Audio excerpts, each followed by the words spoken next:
నమస్తే చేతన్ గారు. నమస్తే మేడం. చేతన్ గారు, వెయిట్ లాస్‌కి మనం డిఫరెంట్ మెథడ్స్‌ని ఫాలో అవుతూ ఉంటాం కదండీ!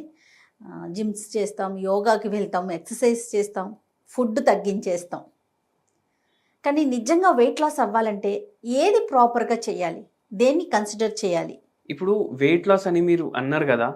మనం ఎప్పుడు వెయిట్ లాస్ అవుదాం అనుకుంటాం? ఎక్సెస్ ఉన్నప్పుడు. ఎక్సెస్ ఉన్నప్పుడు. ఒక దాంట్లో చూసుకుంటే మనం అందరం ఎక్సెసే. ఆ! కానీ ఆ ఆలోచన ఎప్పుడొస్తది తెలుసా మీకు? ఆ! మనం మన ఫ్యామిలీ ఫంక్షన్‌లకు పోతాం గదా! ఏంది నువ్వు ఇంత లావయిపోయినావు అనేసి మన చుట్టాలంటారు చూడండి. అప్పుడొస్తది. అప్పుడు వస్తది. ఆ! మళ్ళీ దాని తర్వాత మన బట్టలు ఎప్పుడైతే మనకు ఏదైతే మనకు కొన్ని ప్యాంట్లు చాలా ఇష్టం ఉంటాయి. కొన్ని షర్ట్‌లు అవి ఎన్ని ఏండ్లైనా మనం ఏస్తూనే ఉంటాం అవి. అవి చిన్నగా అయిపోవడం స్టార్ట్ అయితాయి కదా! అరే! ఏంది నా వెయిట్ పెరుగుతుందా అనేసి. కానీ 100 మందిలో ఒక్క మనిషికొస్తది ఆలోచన ఏందంటే, అరే! నేను బరువు పెరుగుతున్నా. ఈ బరువు వల్ల నా హెల్త్‌కి ప్రాబ్లమ్ అయితదనేసి. హ్మ్. మనం హెల్త్ పరంగా ఆలోచించాం వెయిట్ లాస్ గురించి. అరే! వెయిట్ లాస్ అవ్వాలి ఎందుకంటే నా ఫోటోలు సరిగ్గా వస్తలేవు ఇన్‌స్టాగ్రామ్‌లో ఏసుకోవడానికి. ఇట్లా సైడ్ యాంగిల్ తీసుకొనేస్తాం. అవునా కాదా? అయితే ఏందంటే మనం ఎప్పుడు వరకు అయితే హెల్త్ గురించి ఆలోచించామో, అప్పుడు వరకు మనం వెయిట్ లాస్ గురించి ఆలోచించం. ఓకే. మాక్సిమం. ఇప్పుడు చాలా మందికి బరువు పెరుగుతుంది గదా! అది మల్టిపుల్ రీజన్స్ వల్ల పెరుగుతుంది. హుహు. ఇప్పుడు కొందరు మన దగ్గర ట్రీట్‌మెంట్‌కొస్తారు. నేను ఇంతే తింటున్నాను. అయినా నాకు బరువు తగ్గట్లేదు. అవునండి. నేను వాకింగ్ చేస్తున్నాను. నాకైనా బరువు తగ్గట్లేదు. హ్మ్. కొందరు ఏం చేస్తారు? నేను ఆ కంపెనీది ఏదో ప్రొడక్ట్స్ తీసుకున్నాను. నెలకు 15,000 కడుతున్నాను. అయినా నాకు వెయిట్ లాస్ అయితలేదు. కానీ ఎవ్వరు ఇట్లా ఆలోచించరు. అరే! నాకు వెయిట్ లాస్ అయితలేదు గదా! ఎందుకు అయితలేదు? ఏమైనా అండర్‌లయింగ్ ప్రాబ్లమ్ ఉందా నాకు అనేసి. చాలా తక్కువ మంది కన్సల్టేషన్ స్టార్ట్ చేస్తారు డాక్టర్స్ దగ్గర వెయిట్ లాస్ కోసం. హ్మ్. మళ్ళా మన దగ్గరొస్తే మనం అన్ని పరీక్షలు చేపిస్తాం గదా! అప్పుడు థైరాయిడ్ బయట పడతది, బీపీ బయట పడతది, పీసీఓడీ బయట పడతది. కానీ ఎవరికీ హార్మోనల్ ఇంబాలెన్స్ అనేసి మైండ్‌లో ఉంటది. అరే! హార్మోనల్ ఇంబాలెన్స్ అయితుంది అనేసి వెయిట్ లాస్ అయితలేదు అనేసి. మన బాడీలో వందల హార్మోన్‌లుంటాయి. హ్మ్. ఏ హార్మోన్ వల్ల మనకు వెయిట్ తగ్గట్లేదు అది మనం అర్థం చేసుకోవాలి ఫస్ట్. యెస్. ఇప్పుడు హైపోథైరాయిడిజం ఉంది. హైపోథైరాయిడ్ ఉంది పేషెంట్‌కి. పేషెంట్ ఎంత డైట్ చేసినా బరువు తగ్గరు. అయితే దాని ప్రకారం మనం డైట్ ప్లాన్ చేసి పేషెంట్‌కి చెప్తాము. హ్మ్. అదొకటి. మళ్ళీ ఇంకోటేంది ఇప్పుడు పీసీఓడీ ఉందనుకోండి. పీసీఓడీ ఉందంటే ఇన్సులిన్ రెసిస్టెన్స్ స్టార్ట్ అయితది పేషెంట్‌కి. మళ్ళా ఫ్యూచర్‌లో షుగర్ వ్యాధి వచ్చే ఛాన్సెస్ అవకాశం ఉంటాయి. ఉంటుంది. ఆ! ఆ టైంలో గూడా మనం డైట్ దాని ప్రకారం ప్రిపేర్ చేసుకోవాలి. మనకున్న రోగాన్ని బట్టి మనం డైట్ ప్లాన్ జేసుకోవాలి. ఓకే. మళ్ళీ కొందరికి ఎట్లా ఉంటది, ఏం రోగం ఉండదు. జెనెటిక్‌గా వాళ్ళకి బరువు ఎక్కువుంటది. హ్మ్. అండ్ జెనెటికల్లీ వాళ్ళకేంది టెండెన్సీ అంటే, వాళ్ళు తినే ఆహారంలో వాళ్ళకు ఈజీగా వాళ్ళు పెరుగుతారు బరువు. And okay. క్రాష్ డైట్స్ జేస్తారు కొందరు. అవునండి. ఆ క్రాష్ డైట్‌లు అస్సలు జేయొద్దు. హ్మ్. అండ్ వెరీ ఇంపార్టెంట్‌లీ ఏదంటే ఇప్పుడు ఏం లేవు. అన్ని టెస్ట్‌లు నార్మల్ ఉన్నాయి. అన్నీ ఉన్నాయి అనుకోండి. దానికి సింపుల్ సమాధానం రెండే ఉంటాయి. మన ఫిజికల్ యాక్టివిటీ సక్కగా లేదు. హ్మ్. మన ఆహారం ఎంత మన శరీరానికి గావాలి దానికన్నా ఎక్కువ పోతుంది. అవునా హ్మ్. కాదా? మన అవసరానికి మించి ఆ! తింటున్నాం. ఇన్‌పుట్ ఎంతుందో అవుట్‌పుట్ గూడా అంత ఉండాలి. ఓకే. అవుట్‌పుట్ అంత ఉండకపోతే పరేషానీ అయితది. వెయిట్ పెరుగుతది. అవును. ఇప్పుడు కొందరికి రోజుకి 2 పూటలు నాన్ వెజిటేరియన్ బయట నుంచి తెప్పించుకొని తింటారు. హ్మ్. ఏదో అంచుకు నాకు స్నాక్స్ కావాలి చికెన్‌వి, మటన్‌వి, ఫ్రైలు, ఫిష్‌లు అన్నీ తెప్పించుకొని తింటారు బయటికెళ్ళి. వాళ్ళు ఏ ఆయిల్‌లో ఫ్రై చేస్తారో మనకు తెలవదు. అరే! వీడియోలో చూసినాం మేము ఫిష్ చాలా హెల్తీ, మంచిది, ఒమేగా 3 ఫ్యాటీ యాసిడ్‌లుంటాయి. బయటికెళ్ళి తెప్పించుకొని తింటారు. అదే చేప మీరు పులుసులాగా చేసుకొని తక్కువ నూనె వాడి మీరు ఇంట్లో చేసుకుంటే హైజీన్‌గా అది మీకు వెయిట్ లాస్‌కి కూడా హెల్ప్ చేస్తది. ఓకే. అదే చేప మీరు బయటికెళ్ళి ఫ్రైలు తెచ్చుకొని తింటే అది మీ బరువు పెరగడానికి కారణం కూడా అవకాశం. అయితది. ఆ! అవునా కాదా? అవునండి. సో, అది మనం అర్థం చేసుకోము. హ్మ్. ఇప్పుడు మనం కామన్ సెన్స్ తోటి ఇప్పుడు మనం ఇన్ని వీడియోలు చూస్తాం యూట్యూబ్ మీద వెయిట్ లాస్ గురించి, దాని గురించి, దీని గురించి. మనం ఒకటి ఫస్ట్ అర్థం చేసుకోవాలంటే ఏందంటే, ఎట్లా మనం బ్యాలెన్స్‌డ్‌గా వెయిట్ తగ్గాలి వితౌట్ అవాయిడింగ్ ఎనీథింగ్. యెస్. అదొకటి. సెకండ్ థింగ్ ఏందంటే పోర్షన్ కంట్రోల్ చాలా ఇంపార్టెంట్ ఉంటది. హ్మ్. మనకు ఏ రోగం లేదు అంటే మీరు ఏం చేయొచ్చంటే, మీకు ఎంత తినాలనిపిస్తుంటే మీరు దానికన్నా సగం తినండి. ఓహ్! ఇప్పుడు మార్నింగ్ మనం ఇడ్లీలన్నా చేసుకుంటాం, దోసలన్నా చేసుకుంటాం. హ్మ్. మనం ఇడ్లీలు చేసుకుంటే మనకు 4 ఇడ్లీలు తినాలనిపించిందనుకోండి. 4 తింటాం రెగ్యులర్‌గా. రెగ్యులర్‌గా తింటాం. ఎందుకంటే ఇంట్లో ఇడ్లీలు చిన్నగుంటాయి. అవును. బయటేమో 2 ఏస్తాడు వాడు. 4 తినే బదులు మీరు 2 తినండి. ఓకే. మళ్ళీ ఇంకా ఏం చేయండి అంటే ఇడ్లీలు మనం వండుకుంటాం కదా, మనం ఆ స్టవ్ మీద పెట్టేటప్పుడు, పొయ్యి మీద పెట్టేటప్పుడు స్ప్రౌట్స్ ఉంటాయి కదా, ఆ! స్ప్రౌట్స్ కానీ, క్యారెట్లు కానీ, బీట్రూట్లు కానీ, ఓకే. అవి కూడా యాడ్ చేయమంటారు. ఏషియన్ దాంట్లో ఏమవుతుంది, దాంతో ఫైబర్ క్వాంటిటీ పెరుగుతుంది దాంట్లో, ఓకే. కడుపు కూడా తొందరగా నిండిపోతుంది. హ్మ్. రెండు రెండు ఇడ్లీలకి మనకు అమ్మాయి సరిపోయింది అనేసి అనిపిస్తుంది. ఫైబర్ క్వాంటిటీ ఎక్కువ పోతుంది కదా బాడీలో, అప్పుడు మనకు సాటియేషన్ ఫీలింగ్ తొందరగా వస్తుంది. సాటియేషన్ అంటే మనం అమ్మా మంచిగా కడుపు నిండా తిన్నా నేను అనేసి మనకు తొందరగా వస్తుంది ఆ ఫీలింగ్, ఓహో! ఫైబర్ పోతే. అట్లా చేయాలి. మళ్ళా మీరు ఆఫ్టర్నూన్. దోశలు వేసుకుంటున్నారనుకోండి, మీకు 4 దోశలు తినాలనిపిస్తే 2 దోశలు తినండి. కానీ ఆనియన్లు చిన్న చిన్నగా కట్ చేసుకోండి. ఆనియన్లు చిన్న చిన్నగా కట్ చేసుకొని దోశ మీద వేసుకోండి మీరు. హ్మ్. అట్లా చేస్తే ఏమవుతుంది, మనకు ఫైబర్ పోతుంది, మనకు సల్ఫర్ ఉంటుంది దాంట్లో, అది కూడా వెయిట్ లాస్కి హెల్ప్ చేస్తుంది. ఆ! మళ్ళీ దోశ కూడా సగమే తింటున్నాం కదా, యెస్. ఆనియన్లో క్యాలరీలు ఉండవు. హ్మ్. మీకు 4 దోశ తినే బదులు మీరు దోశ మీద అంతే క్వాంటిటీ ఆనియన్ వేసుకున్నారు. అయితే ఏమైంది, క్వాంటిటీ అయితే అంతే పోయింది, కానీ క్యాలరీలు తక్కువ పోయినాయి కదా. యెస్. మళ్ళీ దోశ మొత్తం రెడీ అయిపోతుంది కదా, దాని తర్వాత ఆనియన్ వేయాలి మీరు దాని మీద. అది జర పచ్చిగానే ఉండాలి. ఓహో! అది ఒకవేళ అది కూడా కుక్ అయిపోయిందంటే దాంట్లో వాటర్ కంటెంట్ వెళ్ళిపోతుంది కదా. ఆహా! వాటర్ కంటెంట్ వెళ్ళిపోతే మనకు సాటియేషన్ ఫీలింగ్ తొందర రాదు కదా. ఇప్పుడు మనం సాలెడ్లు ఇవన్నీ ఎందుకు ప్రిఫర్ చేస్తున్నాం, యెస్. ఎందుకు అంటే రాగా తింటాం కాబట్టి. రాగా తింటున్నాం, దాంట్లో వాటర్ కంటెంట్ ఎక్కువ ఉంది, ఫైబర్ కంటెంట్ ఎక్కువ ఉంది కాబట్టి మనకు ఆ ఫీలింగ్ వస్తుంది నేను కడుపు నిండా తిన్నా అనేసి. ఓకే. ఓకే. సో మార్నింగ్ అట్లా చేయండి. మధ్యాహ్నం ఏం చేయండి అంటే, మీరు ఎంత రైస్ తినాలనుకుంటే దానికి సగం తినండి, కర్రీలు ఎక్కువ ప్రిఫర్ చేయండి.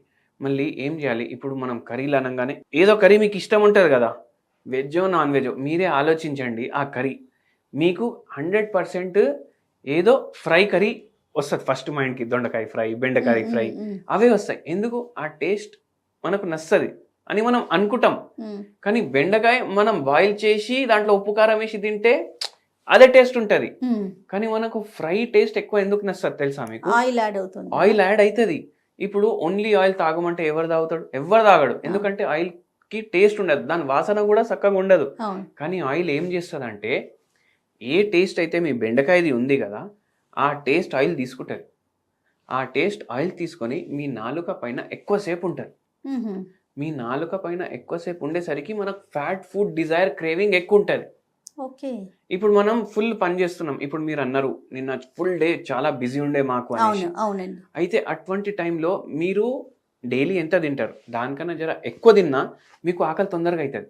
ఎందుకంటే మీ బాడీ చాలా వర్క్ చేసింది, కానీ సిట్టింగ్ జాబే కదా. కానీ మైండ్ ఏమైంది, డల్ అయిపోయింది. అయితే మనకు డిజైర్లు ఎట్లయితాయి, అరే పేస్ట్రీలు తినాలి, పచ్చడి తినాలి, ఎందుకంటే పచ్చడిలో ఆయిల్ ఎక్కువ ఉంటుంది కదా, పులిహోర తినాలి, మళ్ళీ దాని తర్వాత బిర్యానీ తినాలి, ఇవి ఎక్కువ వస్తాయి. సో మనం ఏం చేయాలంటే, ఎప్పుడైనా లంచ్ తిన్నప్పుడు సాలెడ్లు కూడా ఇంక్లూడ్ చేయాలి లంచ్లో, అండ్ ఫ్రైడ్ ఫుడ్ ఇంక్లూడ్ చేయొద్దు. ఫ్రైడ్ ఫుడ్ ఇప్పుడు ఇన్ని చిప్స్, ఫ్రైమ్స్ అవి ఇవి వేసుకుంటాం సాంబార్ తోటి కలుపుకొని తినడానికి, అవి కూడా వేసుకోవద్దు, అవాయిడ్ చేయాలి. అండ్ కర్రీ క్వాంటిటీ ఎక్కువ తీసుకోవాలి, ఏదైతే ఫ్రైడ్ ఉండవు. అయితే ఏమవుతుంది, మనకు కడుపు నిండా తినే ఫీలింగ్ వస్తుంది అక్కడ. మళ్ళీ నైట్ ఏం చేయాలి, ఐదర్ మిల్లెట్స్ ఆర్ ఫ్రూట్స్ మన డైట్లో ఇంక్లూడ్ చేసుకోవాలి. అండ్ వెరీ ఇంపార్టెంట్, కొన్ని ఇంగ్రీడియంట్లు ఉంటాయి, అవి ఎట్లా ఇంక్లూడ్ చేసుకోవాలంటే డైట్లో ప్రతి దాంట్లో ఇంక్లూడ్ చేసుకోవాలి. ఒకటి ఉల్లిగడ్డలు, ఎల్లిపాయలు, జీలకర్ర, ఇవి రెగ్యులర్లీ మీ డైట్లో ఇంక్లూడ్ చేసుకోవాలి. ఇప్పుడు కొందరు ఉల్లిగడ్డలు ఎల్లిపాయలు తినరు, అవును, కానీ ఉల్లిగడ్డలు ఎల్లిపాయలు మనం రెగ్యులర్లీ మన డైట్లో, అది ఒక దాంట్లో చూసుకుంటే అమృతం లాంటిది. మీకు తెలుసా ఎందుకు తినరు కొందరు, క్షీరసాగర మదనం అయింది కదా. అవునండి. అది ఏమైందంటే అప్పుడు 2 అసురులు, ఒక అసురు ఏం చేసిండంటే, వాళ్ళు అమృతం, రాక్షసులు, అసురులు అంటారు. ఇప్పుడు వాళ్ళు అమృతం తాగేసిండ్రు, రావు కేతు అంటారు వాళ్ళని. అయితే దేవుడు ఏం చేసిండు, వాళ్ళ శిరస్సుని ఖండించారు. అయితే వాళ్ళు అప్పుడు అమృతం తాగినరు అప్పటికి. అయితే ఇక్కడ మెడలో ఏదైతే అమృతం ఉండిపోయింది కదా, అది భూమి మీద పడ్డది. అది భూమి మీద పడి మనకు ఉల్లిగడ్డ, ఎల్లిపాయ, ఉల్లిపాయ అట్లా వచ్చినాయి మనకు. అయితే అమృతం కూడా కలిపి ఉంది కదా దాంట్లో, అది పడడం వల్ల అది ఎన్నో రోగాలకు మనకు హెల్ప్ చేస్తుంది అన్నమాట. అండ్ వెయిట్ లాస్ కి కూడా హెల్ప్ చేస్తుంది. ఎందుకంటే దీంట్లో డైజెస్టివ్ ఏదైతే ఎంజైమ్స్ ఉండాలి న్యాచురల్, అది దాన్ని ప్రమోట్ చేస్తుంది కరెక్ట్గా సెక్రెట్ అవ్వడానికి. ఓకే. ఇప్పుడు చాలా మందికి డైజెస్టివ్ ఎంజైమ్స్ సరిగా సెక్రెట్ అవ్వవు. డైజెస్టివ్ ఎంజైమ్స్ కూడా సరిగా సెక్రెట్ అవ్వకపోతే ఏమవుతుంది, వెయిట్ గెయిన్ అవుతాం. అవును. సో దానికి హెల్ప్ చేస్తుంది, మెటబాలిజం పెంచడానికి హెల్ప్ చేస్తుంది. మళ్ళీ జీలకర్ర ఏదైతే ఉంటుంది కదా, జీలకర్ర కూడా మనకు డైజెషన్కి హెల్ప్ చేస్తుంది, వెయిట్ లాస్కి హెల్ప్ చేస్తుంది, షుగర్ వ్యాధి పేషెంట్లకు హెల్ప్ చేస్తుంది. ఓకే. మీరు ఏం చేయండి అంటే, ఎల్లిపాయ ఉంటుంది కదా, ఎల్లిపాయ ఒకటి దంచుకోండి, వెల్లుల్లిపాయ ఒకటి దంచుకోండి, దాంట్లో మీరు జీలకర్ర వేయండి, అది కూడా దంచుకోండి, ల్యూక్వామ్ వాటర్లో మీరు ఇది వేయండి, కొద్దిసేపు వదిలేసేయండి, ఇది బ్లెండ్ అయిపోతుంది మొత్తం. ఇది మళ్ళీ ఫిల్టర్ చేసుకోండి, ఇది ఫిల్టర్ చేసుకొని మీరు డైలీ ఒక పూట తీసుకోండి. ఇది మీకు వెయిట్ లాస్లో హెల్ప్ చేస్తుంది, ఎందుకంటే బాడీ మెటబాలిజం కూడా పెరుగుతుంది, మీకు ఒక ఫీలింగ్ ఆఫ్ యాక్టివ్నెస్ కూడా ఇస్తుంది. ఓకే. రెండు పచ్చివేనండి? పచ్చివే. మళ్ళీ సరే ఇది మీకు అంతా నచ్చలేదు అనుకోండి, జీలకర్ర ఒక 30 గ్రాములు, వెల్లుల్లిపాయలు ఒక 5-6, కొంచెం ఒక 2 ఉల్లిగడ్డలు, ఓకే, మీరు ఇవి 3 గ్రైండ్ చేసుకోండి. ఇవి 3 గ్రైండ్ చేసుకొని దీంట్లో కొంచెం మీరు మిరియాల పౌడర్ వేయండి, కొద్దిగా మీరు ఉప్పు వేయండి, ఇది చట్నీ లాగా తయారైపోతుంది.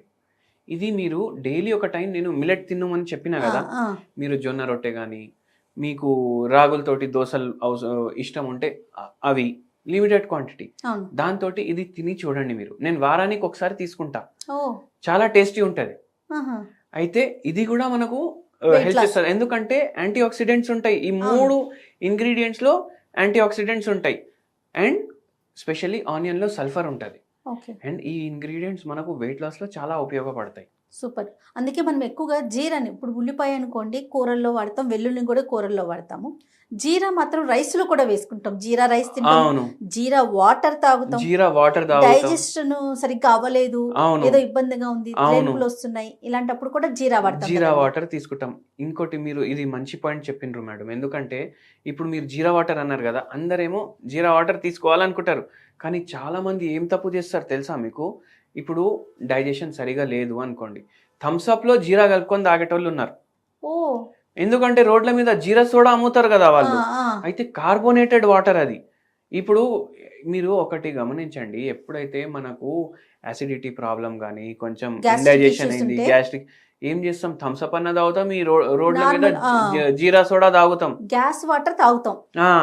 ఏంది గ్యాస్ తగ్గడానికి గ్యాస్ ఇంకా అవుతుంది కదా లోపలికి, అది ఏం చేస్తుంది అంటే ఫ్యూచర్లో మీకు ఇండైజెషన్ కాజ్ చేస్తుంది మీ బాడీలో, మీకు దాని మీద డిపెండెన్సీ వచ్చేస్తుంది. మళ్ళీ మీ ఏవైతే ఇంటెస్టైన్లు జరుగుతాయి కదా, ఆ మూమెంట్ పెరిచాలిటిక్ మూమెంట్స్ ఉంటాయి కదా, అవి కరెక్ట్గా అయితేనే మీకు మళ్ళీ కరెక్ట్గా వస్తుంది, లేకపోతే మీకు ఫ్యూచర్లో ఏమైపోతుంది, మీకు ఫ్యూచర్లో కాన్స్టిపేషన్ అవుతుంది, మీకు వెయిట్ గెయిన్ అవుతుంది, అట్లా కూడా అవుతుంది. అయితే అట్లా చేయకండి, ఇంట్లో మీరు చెప్పినట్టు జీలకర్ర వాటర్ రెగ్యులర్ తీసుకోవచ్చు. అండ్ దాంతోపాటు మీరు జీరా రైస్ అన్నారు కదా, మనం ప్రతిసారి పోపు చేసుకుంటే జీలకర్ర కొద్దిగా వేస్తాం, కానీ మీరు జీలకర్ర ఎక్కువ క్వాంటిటీ వేసుకోండి. జీలకర్ర ఎక్కువ క్వాంటిటీ వేసుకుంటే ఏమవుతుంది, కర్రీలో టేస్ట్ కూడా వస్తుంది, అండ్ దాంతోపాటు మనకు ఈ జీలకర్రలో ఉన్న ప్రాపర్టీస్ కూడా రెగ్యులర్లీ పోతుంటాయి. ఇప్పుడు మనం ఒక 10 గింజలు వేస్తాం అంతే, చాలా తక్కువ వేస్తాం, అది మనకు అంత ఎఫెక్ట్ కూడా ఉండదు. సో అది మీరు ఇన్కార్పొరేట్ చేయండి. మళ్ళీ జీలకర్ర పౌడర్ మనం కర్రీస్ చేసుకుంటాం కదా, గరం మసాలాలు అవి ఇవి వేస్తాం, అండ్ ఎక్కువ క్వాంటిటీ వేస్తాం మనం, ఎందుకంటే మనం అందరూ తెలుగు రాష్ట్రాల్లో స్పైసీ ఫుడ్ ఎక్కువ తింటాం. మీరు మసాలాలు ఎక్కువ క్వాంటిటీ ఎట్లా వేస్తారు, కారం ఎట్లా వేస్తారు, అట్లా జీలకర్ర పౌడర్ వేయండి కర్రీల్లో. అది కూడా మీకు వెయిట్ లాస్ కోసం కూడా హెల్ప్ చేస్తుంది, డైజెషన్కి కూడా హెల్ప్ చేస్తుంది, గట్ హెల్త్ కూడా ప్రమోట్ చేయడానికి హెల్ప్ చేస్తుంది. జీరా వాటర్ ఎలా చేసుకోవాలి డాక్టర్ గారు? జీరా వాటర్ మీకు సింపుల్గా చెప్తాను నేను. డైలీ మార్నింగ్ మీకు ఒకవేళ వెయిట్ లాస్కి మీరు ఇది వాడుకోవచ్చు. మీకు గట్ హెల్త్ ప్రాబ్లమ్స్ ఉన్న పైల్స్, ఫిష్యుల దానికి కూడా పనిచేస్తుంది. ఏం చేయాలంటే మీరు ల్యూక్వామ్ వాటర్ తీసుకోవాలి. ఫస్ట్ వాటర్ని బాయిల్ చేసుకోండి. దాని తర్వాత మీరు ఒకటి గుర్తుపెట్టుకోండి, జీరా పౌడర్ మీకు బయట కూడా దొరుకుతుంది, కానీ అది మొత్తం జీరా పౌడరా కాదా మనకు తెలియదు, ఉండొచ్చు ఉండకపోవచ్చు. మీరు జీలకర్ర ఇంట్లో గ్రైండర్లో గ్రైండ్ చేసుకోండి, అండ్ మీరు నార్మల్ జీరా కాకుండా షాహీ జీరా ప్రిఫర్ చేయండి. ఇప్పుడు షాహీ జీరా అంటే జర నల్లగా ఉంటుంది, బిర్యానీలు చేసేటప్పుడు అట్లా దాంట్లో వాడతాం మనం. ఓకే. సో షాయి జీరా ప్రిఫర్ చేయండి. అది మీరు గ్రైండ్ చేసుకొని పెట్టుకోండి. డైలీ మార్నింగ్ వాటర్ బాయిల్ చేసి దాంట్లో 1 స్పూన్ జీలకర్ర పౌడర్ ఇది వేయండి. దాంట్లో నిమ్మకాయ రసం వేయండి. ఇది మీరు ఫిల్టర్ చేసుకోండి. మీరు అందరు కావాలంటే గూగుల్ కూడా చేసి చూడొచ్చు. జీరా టీ అని గూగుల్ చేయండి. జీరా టీ అని మీరు గూగుల్ చేస్తే మీకు టీలు వస్తాయి. ఎస్. వేరే దేశాల్లో కూడా వాడుతున్నారు. Rich in antioxidants, helps in weight loss, helps in hair fall reduction, sleep ప్రాబ్లమ్స్కి మనకు హెల్ప్ చేస్తుంది. ఇది డైలీ మార్నింగ్ ఒకసారి తీసుకోండి. ఈ జీరా టీ నేను అన్నాను కదా, ఇది జీరా లెమనేడ్ అంటారు కొందరు, ఓకే. జీరా టీ అంటారు కొందరు. ఇది డైలీ ఒకసారి మీరు కన్జ్యూమ్ చేయండి. మీకు వెయిట్ లాస్ కోసం హెల్ప్ చేస్తుంది అనమాట. మళ్ళీ దానిపైన ఇప్పుడు ఇది చేసుకున్నారు అనుకోండి, మీరు హోమియోపతి కూడా వాడాలనుకుంటే మీకు ఫైటోలెక్క అనేసి ఒక హోమియోపతి మెడిసిన్ ఉంటుంది. అది 0/9 పొటెన్సీలో తీసుకోవాలి. ఇవి 4 గోళీలు ఈ జీరా టీలో వేసుకోండి. జీరా వాటర్ కానీ జీరా టీ కానీ దాంట్లో వేసుకొని కలుపుకొని అది తాగండి. మీకు మెటబాలిజం కూడా కొద్దిగా ఫాస్ట్ చేయడానికి హెల్ప్ చేస్తుంది. సో మన వంటింట్లో దొరికే జీరాతో ఇన్ని ఆరోగ్య ప్రయోజనాలు. అవునండి. డెఫినెట్ గా అంటే పెద్ద చిన్న ప్రతి ఒక్కరు కూడా వాడుకోవచ్చు. దీంట్లో ఏమి ఏజ్ ఫ్యాక్టర్ కానీ అట్లా ఏమీ లేదు. పిల్లలు జనరల్లీ బక్కగానే ఉంటారు, సో వాళ్ళు అక్కర్లేదు. మనం ఎప్పుడైతే కొద్దిగా 20s లో వస్తాం కదా, అప్పుడు మనం వెయిట్ పెరగడం స్టార్ట్ అవుతుంది. అప్పటి నుంచి అవేర్నెస్ తెచ్చుకోవాలి. Right. Thank you so much doctor గారు. నమస్తే. నమస్తే అండి.